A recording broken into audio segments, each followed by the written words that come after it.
bucks. 20 bucks. You're on the line for 20 bucks. We keep on playing, but nobody's paying. Hi guys, Jabor. Hi everybody, it's Maggie. Come into my kitchen, Mrs. Calabash. It's a gorgeous sunny day. A little bit cool, but I saw on my phone it's just given a flash. Warm weather coming, so oh yes please. It's Mardi Gras next week on Tuesday, the 25th of February. So I thought we'd celebrate Mardi Gras. In England, we just eat pancakes. It's pancake day. We have pancake races. We eat savoury pancakes, sweet pancakes, and it's the day before Lent starts. So it's an excuse. All the rich food that you've got in the kitchen, you make something with it, because Lent, we're supposed to give up certain things for Lent. So chocolate, cream, eggs, and this is what Mardi Gras is all about. And it sounds extremely posh and difficult today, what I'm making, and it's so simple, it's not true. We're doing shrimp Etoufee, which is sort of Cajun, very, very extremely tasty, but very, very easy. And a spicy chili chocolate bark. Get my teeth in. This is again very, very easy to make, delightful with ice cream. I've not got the ice cream today because I would eat it, and being a diabetic, that's not good for me. So let's go back to the stove and let's start with our shrimp Etouffee. You see, I've got the recipes already here. So come on, back to the stove with me. Let's have a look what we've got in here. I've already just cooked the onion and the garlic. Now, the recipe says a white onion. I hadn't got white onion, so we use red onion. And there's butter and olive oil in there. But I always make, this is made with olive oil, and it's chili oil. So I've got chilies in there, some red chilies out from the garden, and I just fill this up with some more olive oil when I've finished, and that will keep me going. So we're just heating that up, and again you'll see that the recipe says a green pepper, a red pepper, and an orange pepper. Well, I'd got orange, yellow and red peppers. So guess what we're using? Orange, red and yellow. So let's just add the peppers to the onions. Make sure that's on. There we are. We just need to stir that around. And over here at the back, I've got some rice cooking. That is just about finished cooking. And so we're going to turn down the heat and keep the top on. There's various ways of cooking rice. It's a bit like cooking pasta. If you want a really sticky rice, then don't rinse it or soak it. But I want a finer rice today, so I just soak my rice for a little while, for about 20 minutes, and then I rinse the rice until the water was clear. With being a diabetic, I try to have as little starch as possible. So that's why I'm doing it that way. So we just need to, oh, it smells lovely. You'll notice I've got the sniffles because I've been mixing spices all day, and it's really cleared out the sinuses. So we've got peppers, garlic and onion in there, cooking with a little butter and oil. Now the oil adds two things. It adds the flavour and it will stop the butter from burning. And for this, I do like an olive oil because you're not going to be bringing it up to too high a temperature. Now, you see we've done the butter and the olive oil, the onions, the garlics, and the onion is now translucent. So we're going to stir in some flour. I've got a little extra flour up at the top here, just in case I need it. It depends how much. If you've been a little bit generous with the oil, then you're going to need a little bit more flour in there. So I always have a little, there we are.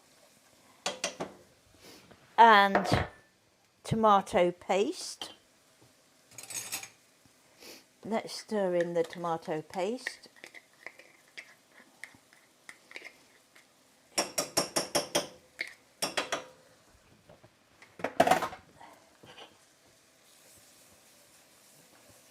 Let's just stir that in. Just stir it in, and so all the tomato paste has been absorbed. Now we've got hot sauce. I've got some of Halco's hot sauce today, and that's smoke and burn. So I'm going to be a little bit on the cautious side when I put the hot sauce in. Green onions, chopped. Add a nice colour.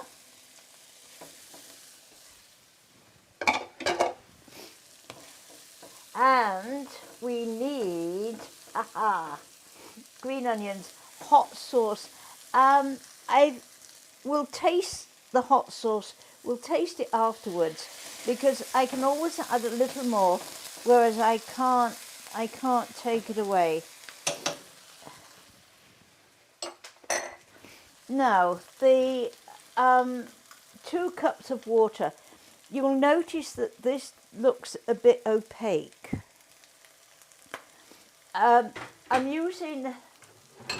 Today I'm using frozen shrimp, so they have the shells on.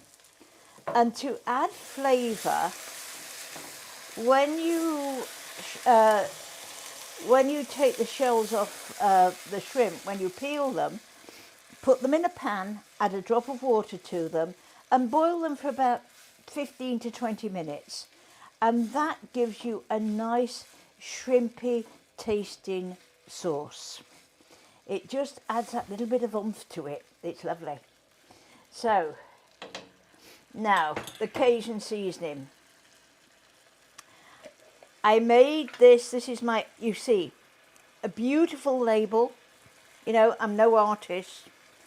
And so I do have the recipe. It will be online for my Cajun seasoning. I like to make my own seasoning because sometimes people don't like as much oregano in there. They probably want some more garlic. And so you can adjust if you make your own. And you do know what goes in. And so I'm just looking at this. It's 2 tablespoons of Cajun seasoning. So you see, I've got a wide neck bottle so I can get my spoon in there. I love the little spice jars, but I can't get my measuring spoons in. And I tend to, if I'm pouring it out, I tend to waste it. So we're going to taste this before we put the shrimp in. Let's have a look. I think it might need a little bit more hot sauce, but that's me.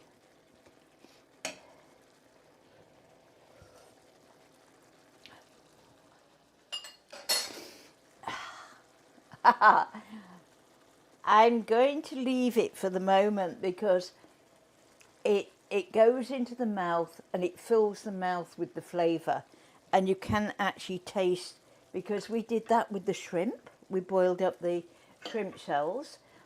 It has a nice shrimpy flavour. And so what I'm just going to do now is add the shrimp, and that's it. So you can't get much easier than that, can you? And that's how you make shrimp etouffee.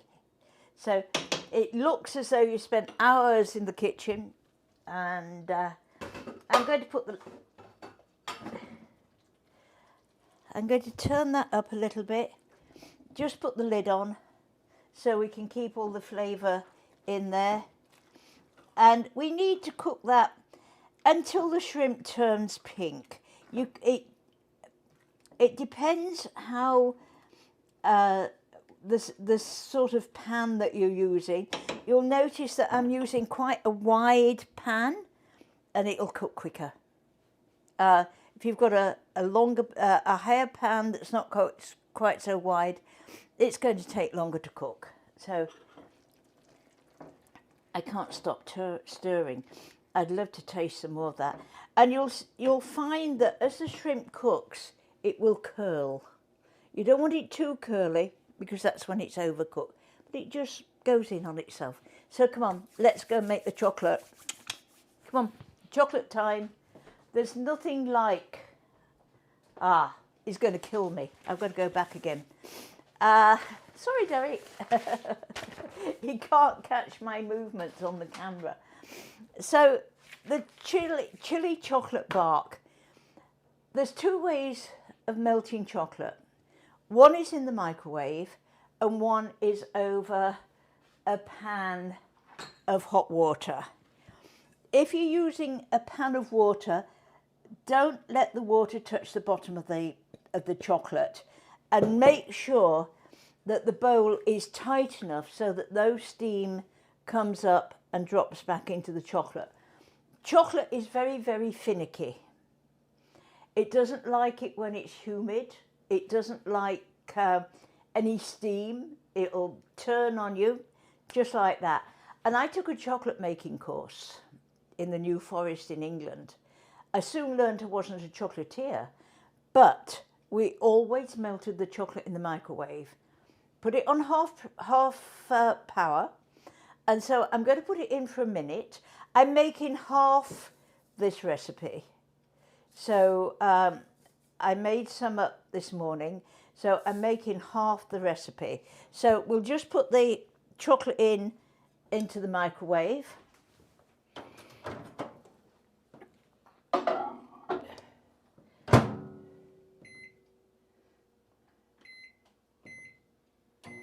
Got it on for a minute. Now that bowl is a little bit big for what I wanted. If you're using a microwave, it's better to use a smaller bowl or dish or whatever you're using, and then the atoms can bounce off each other and it cooks quicker. So we've got the chocolate that's melting. These are all the other bits and pieces that go into it.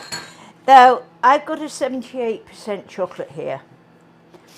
It's got a lot of cocoa in it, and it's only, for 3 squares, it's only got 5 grams of sugar. The lower that you get on the cocoa, the percentage of cocoa, the higher the sugar content.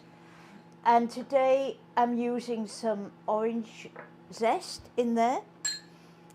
And you might sort of go, ew, what's that? That's red pepper. I've got cayenne pepper, paprika pepper. I've got cayenne pepper, paprika pepper, cinnamon. I couldn't get any of the Aleppo pepper. That adds a more subtle flavour. So I just left it out. I went everywhere and locally and couldn't find any. It's, you know, you can leave it in or you can put it out. Let's just have a look at this. And remember, your bowl gets hot. So you can see it's beginning to melt, and we need to stir it. That's so that the atoms can bounce off each other and start to cook. I need a piece of kitchen paper there, because I'm going to have to put that, there we are, just down on there. I'll give that another about 50 seconds.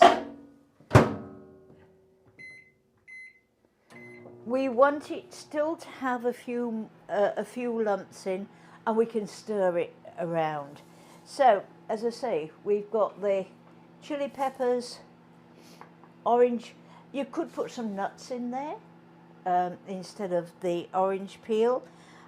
Some lemon zest, but I like orange and chocolate together. I think it's a very English thing, orange and chocolate.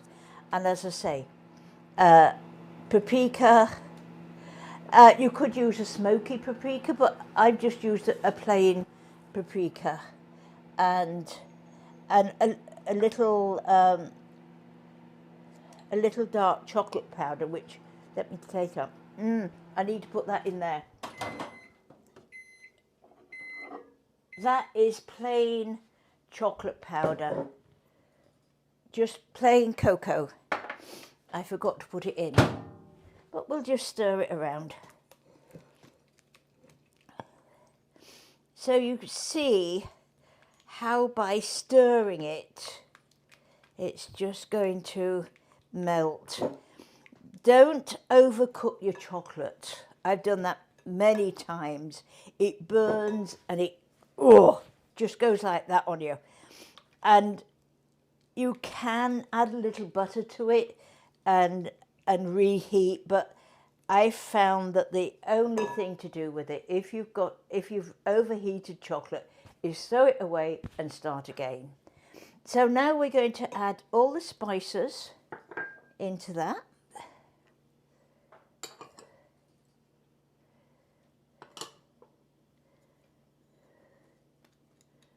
Like that. Stir it round. And that is it. That is all that there is to making the chili chocolate. It's getting to me. And I've just got a little cake tin here, which I've lined, because it doesn't have to be square, because you're going to break it up into little pieces.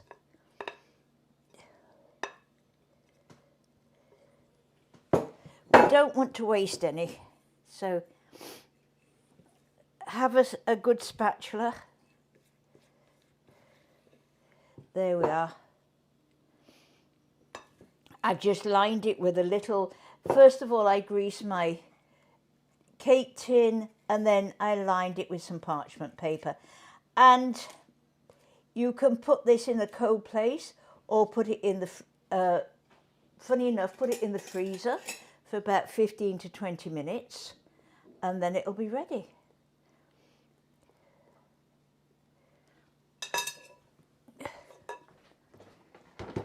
Excuse me, I'm going to, the chilies have got to me.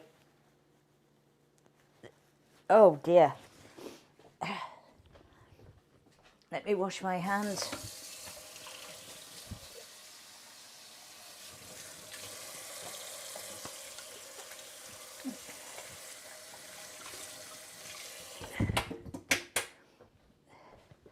And I'm just going to sprinkle the top with a little of the peppers. Keep your board clean because chocolate goes everywhere.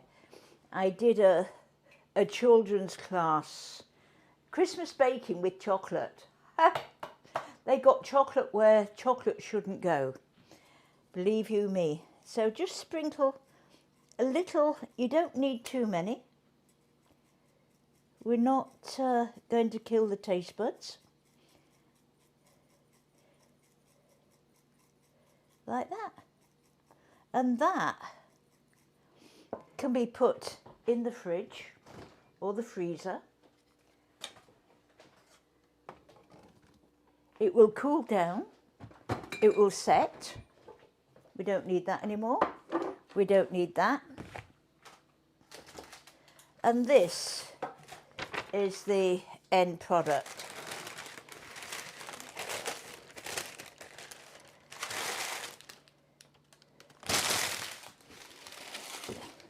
I normally keep this in, if I'm keeping it, if there's anything left over, I keep it in the fridge in an airtight container.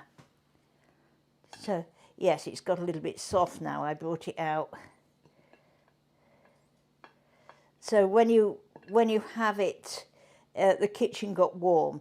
So when you bring it out of the freezer, it's nice and crisp, and just, you can cut it or you can just break it into little pieces.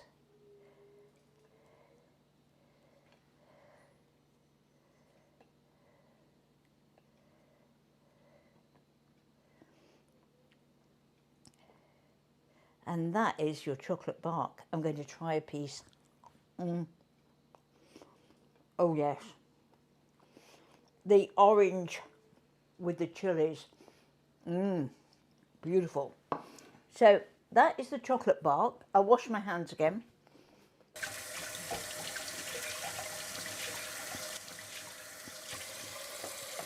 Don't be misled when you first eat it. You think, there's no chili there. Yeah, it matures in the mouth, and it's rather nice. But that with some vanilla ice cream is beautiful. So let's go and have a look at the shrimp. Come back with me.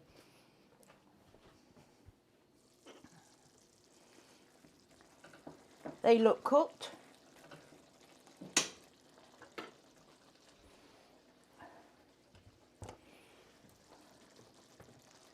See if my taste buds are there after eating the chili.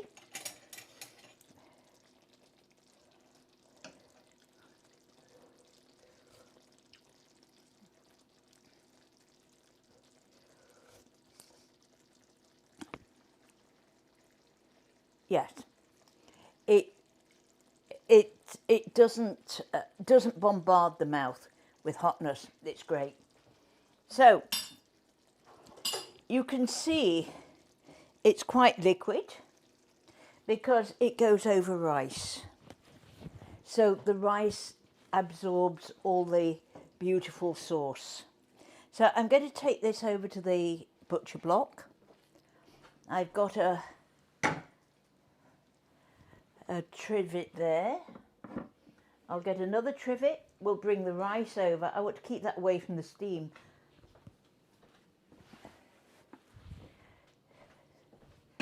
And this is my other rice.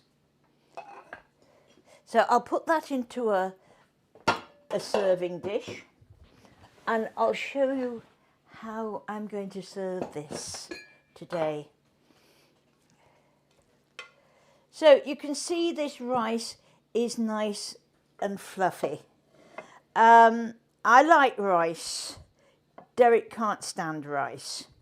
So I'm going to eat mine with rice, and I'm going to cook some Chinese or Vietnamese noodles for Derek.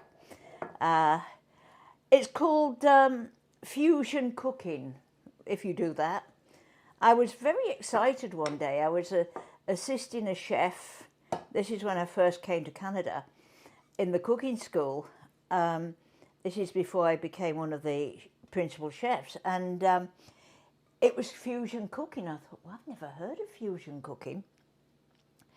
And so I read his recipes, and I thought, well, that's using a bit of Italian with a bit of German or a bit of Vietnamese. And he said, oh yes, it's just fusion means you're just using two different ethnic ways of cooking. So you can do fusion cooking. So let's have a look.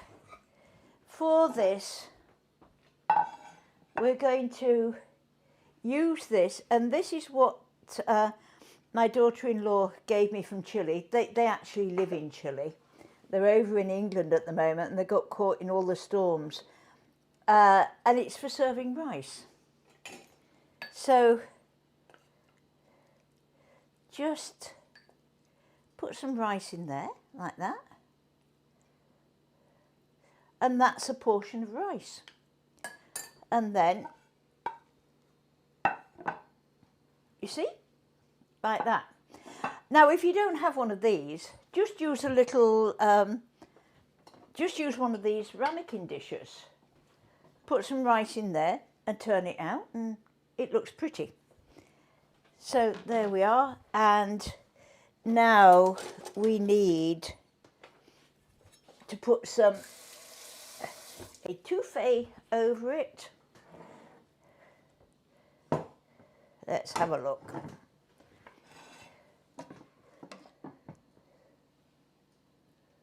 Oh, look at that. All that nice juice. And it looks as though it needs a little bit of decoration. So, I've got some dried parsley, if I can get into it. There we are. I want the other side. A little dried parsley to add some colour. It just perks up the rice a little bit, like that. And these are just some cherry tomatoes, which were different colours. So I'm going to put some of those just around the edge to make it look a bit more festive. I've got another green one there. And what colour should we use? Another red one and a couple of pieces. It's Mardi Gras. Everything is happy for Mardi Gras and colourful. And there we are. And that is our Cajun cooking. So we can celebrate Mardi Gras, we can have fun, celebrate Mardi Gras, and there we go. We can use up everything in the kitchen. We don't feel guilty. It's not Lent yet. And as I say, some whipped cream or some ice cream with the chili bark, and you've got a meal for a king. Don't have a king cake, have Mardi Gras, like we've shrimp Etouffee and that. So enjoy, and I will see you again next week on mrscalabashcooks.com. Don't forget, go onto the webpage, like our webpage, and please share with a friend. And I will see you next Friday at 2 p.m. and our chat is Tuesday at 7:30. So I'm getting my times all muddled up. So have a great weekend, have a great Mardi Gras, and I'll see you again next week. Bye, guys.